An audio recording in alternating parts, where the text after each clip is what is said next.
As the Dark Souls franchise, Toho series, and hell, any game born out of the coin-grabbing mentality of the 80s proves, challenge isn't just something that players sometimes ask for, they absolutely bloody demand. And developers have been more than happy to accommodate these masochistic masses, offering up difficulty spikes that you could pretty much impale yourself on, and a huge assortment of options to make your games harder and harder. Yet why do people put themselves through these rigors? Well, one, because the game usually locks off trophies and achievements behind completing these mad difficulty modes, but also because of something much, much sweeter, and that's bragging rights. To be able to stand amongst a few and say that you bested a game on its hardest difficulty settings is a feeling unrivaled to some, but to others, well, you might just come across as a little bit off the rails. My name is Jules, this is WhatCulture.com, and I have covered this subject before, and you should totally go back and watch the original video, but these are 8 more difficulty modes for the criminally insane. And sound off if you completed any of these,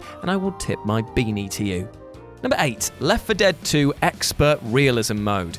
The Left 4 Dead series is a fantastic gaming duo, letting people all over the world slog it out against a horde of unrelenting enemies. The games were so ahead of their time with the inception of the AI director, who would modify how many and what type of nasties to throw at the players depending on how well or how badly they were doing. To put it plainly, neither game is a cakewalk, with even the easiest mode able to take down some teams if they hadn't got every corner checked and every map memorized. Yet that's what makes the game fun, learning about the best ways to approach problems and screaming your throat raw at your team to pick you up. Well, those screams, they're going to be silenced very, very quickly when it comes to Left 4 Dead 2's Expert Realism Mode, which is a combination of the hardest difficulty setting, which includes incredibly challenging AI, increased damage for every enemy, and friendly fire, but now also adds in witches that can kill you in one hit, another damage boost for everything else, and also removes the outline of your teams, so it makes it harder to describe which corner that you've been backed into. The game, on any other mode, is a laugh riot, but here, well, that witch isn't going to be the only one crying, put it that way. Number 7, Kingdom Hearts 2 Final Mix Critical Mode. When you first learn of the final mix version of Kingdom Hearts 2, then your heart may well soar, as it's a reissued version of the second game, but with tons of new bonus content. Why wouldn't you want to own the most complete experience of arguably the best game in the franchise? Well, maybe because within its very being exists a code written by Hades himself, and I'm not talking about the cutesy James Woods version either. The critical mode of Final Mix 2 is easily the hardest difficulty setting in the game, which forces you to take on enemies that do double damage, and you get 75% less experience than usual, meaning that you are always on the back foot throughout the game. And worst of all, you have to do all of this with half health. It is a bloody nightmare. Plus, we all know how long this game is, taking a huge amount of time to get through even on a regular setting. So now, imagine trying to do all of this, but with skin like paper and strength, well, like wet paper. Honestly, the plot of this franchise overall is easier to understand than why anyone would want to put themselves through this. Number 6, The Evil Within AKUMU Mode. The Evil Within loves its difficulty modes, and it was actually a toss-up between the AKUMU mode and the Darkness mode, seeing as they are both absolutely nails to try and beat. Now, to give some context, Darkness mode, or Kuriyami mode as it's known in the game, is the same difficulty as the second hardest mode, Nightmare, but with a lovely addition of, well, that should actually be subtraction of light itself. Now, in order to get around with relative safety, the player has to use a flashlight at nearly all times. And as we all remember from our horror studies lessons, it's what you can't see that is usually the most terrifying thing. So have fun with that. However, in terms of sheer brutality, I have to pick AKUMU mode for this entry because that scales the difficulty up to almost ridiculous levels. And by that, I mean that the player dies in one hit from anything outside of a cutscene or scripted event. And if that wasn't mean-spirited enough, there's next to no ammo drops and you only get a few squeezes of that green gel in the entire game. And that gel is especially important for a run because that's what upgrades your weapons. So the combination of running dry of this, while at the same time soaking your pants in piss, is not something I would wish on anyone. Number 5, Metal Gear Rising Revengeance mode.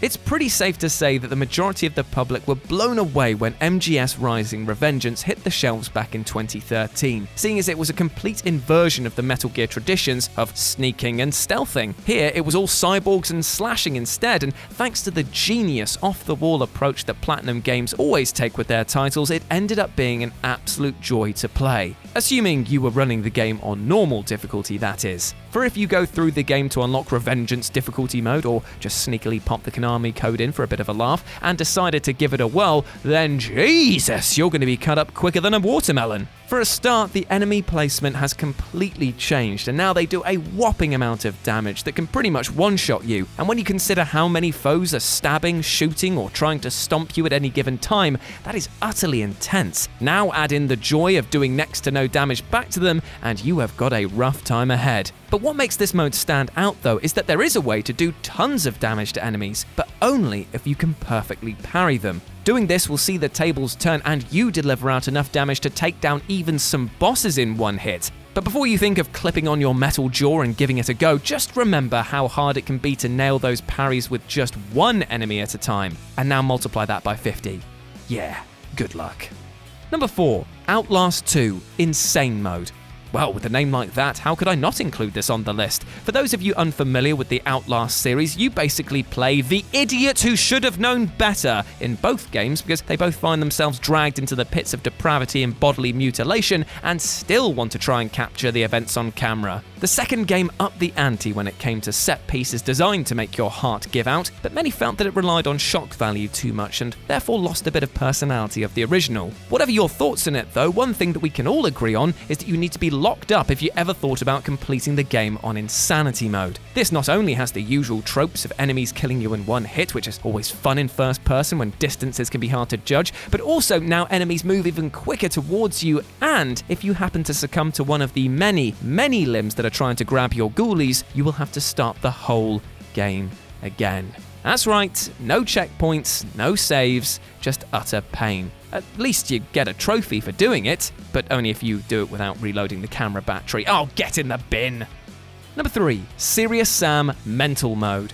Serious Sam is indeed very serious when it comes to difficulty modes, as even on the easiest settings you'll often find yourself overwhelmed by enemies and expending every bit of ammo you have to keep them at bay. But at least you can see where they are, right? I say this because that's exactly the liberty that is taken away from you if you play the game on mental mode. Here, enemies will literally vanish before your eyes, meaning that a horde of foes will become a see-through slaughter force, which is especially worrying when dealing with enemies that blow themselves up to do massive damage to Sam. And don't even think of trying to outmaneuver them, as they now move at nearly 1.5 times their speed, so will be on your doorstep quicker than you can prepare yourself for. And once again, they are invisible. Number 2, Halo 2 Legendary Mode. It's a crime that I didn't include this on the first list I did. And by the way, you should definitely go back and watch that original video, because it probably has some entries in that you're probably typing down there going, why haven't you put this in there? Why didn't you put in this difficulty mode, Jules, you big bold twat? And that's the answer. Because I probably already have. Anyway, to be honest, the reason why I didn't make the previous video is probably likely because I've just repressed the memory of trying to do this run with my friends, as it was one of the most teeth-shatteringly annoying things that I've put myself through, and yes, I include listening to Ash Millman's videos in that collection. In fact, after discussing this mode with my friends and which areas pissed them off in particular, there was an overwhelming amount of hatred for the Jackals, who could pick off players with laser-like precision from over half a county away. There is nothing fun about deaths that feel unfair, and being shot without knowing where it comes from is truly infuriating, especially seeing as Master Chief in this mode felt about as durable as a paper crane. And knowing that Legendary Mode bumps up the Jackal's spawn rate to nearly double that of the original difficulty, well, it's going to be a long old while before you hit those end credits. Also, shout out to Mythic Difficulty, which was a weekly special event back in the day that was this difficulty mode, but with all of the skulls turned on. Much like your mum when she asked if she could take off that Josh Brown bodysuit I made her wear. No thank you, please. And also, that was weirdly Josh's one per list. I love you, buddy. And number 1, CRYPT of the NECRODANCER, CODA All Zones Run. Now, believe it or not, I am not the most coordinated when it comes to rhythm. In fact, there's a good chance that I look like a spider caught in an updraft when it comes to dancing. Therefore, it should come as no surprise when I tell you that while I love CRYPT of the NECRODANCER, I am not good at it in the slightest. Keeping to a beat while dodging and attacking beasts is something that I find simply overwhelming on the later stages, so the thought of completing the game as CODA is quite literally impossible for me. Hell, the game's designers even state as much if you choose to play through the game as this purple-skinned punk. So what makes this so challenging? Well, CODA is a bit picky when it comes to weapons and therefore only chooses to use the dagger. Nor do they like the idea of wearing armor suits and therefore get absolutely no shielding. But the real kicker comes from what happens if you miss a beat or pick up a single piece of gold. CODA dies. Oh, and also, CODA moves at double the speed, meaning that you've got twice the amount of opportunities to mess up. Brilliant, right? And also enemies that didn't used to drop gold now do. Fantastic! Hooray! But don't feel too bad about not getting through all of the zones in this form, because according to the game's wiki, only 30 or so people have actually laid claim to this completion. And that is crazy. And there we go, those were 8 more difficulty modes for the criminally insane. I hope that you enjoyed that, my friends. Before you go and hopefully have an absolutely fantastic day, I just want to say one thing. We spoke a lot today on stuff that drives you mad and that only crazy people will do. But you know what? Sometimes life is incredibly unfair and makes us crazy. It could be people around us, it could be situations, it could be your work environment. But I just want to say to you right now today that it is okay to take a step back and just release yourself from that situation. Sometimes it's not about trying to throw every bit of energy you can into a situation. Sometimes it is about knowing when to ask for help. It can be a very difficult thing, I know that. But trust me, people out there care way more than you might realize, so starting a dialogue might well put you on the right track to not only get more energy or learn how to deal with problems in the right way. It worked for me, and I hope that it works for you.